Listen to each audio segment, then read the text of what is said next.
As South Africa's representatives presents its case inside the International Court of Justice (ICJ) that Israel is committing genocide in its war on Gaza, some focus comes to the history of relations between all parties. South Africa's long-held support for the Palestinian people can be traced back to the time of Nelson Mandela and Yasser Arafat. The two leaders believed that the struggle for freedom by blacks in apartheid South Africa and Palestinians in Gaza and the West Bank were the same. The case is brought in terms of the Genocide Convention, and South Africa is arguing that Israel has violated its obligations under the Genocide Convention and that there are genocidal acts that are being committed by Israel in the Gaza Strip.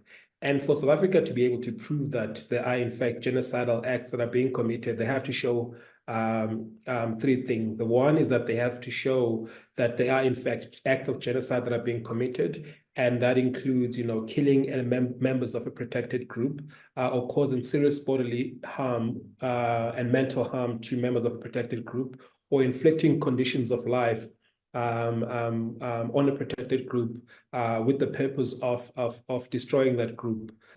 In the October 7 attack, in which Hamas overwhelmed Israel's defenses and stormed through several communities, Palestinian militants killed some 1,200 people, mainly civilians. Israel's offensive has killed more than 23,200 Palestinians in Gaza in response.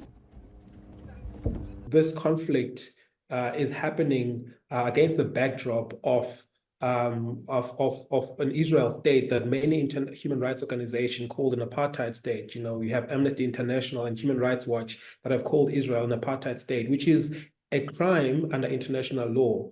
And I think that resonates strongly with South Africa, given its past, its past of apartheid as well, which the existing ANC government fought against. So there may well be other motivation. South Africa's request is for the courts to impose binding interim orders that include Israel halting its military campaign. A decision will likely take weeks.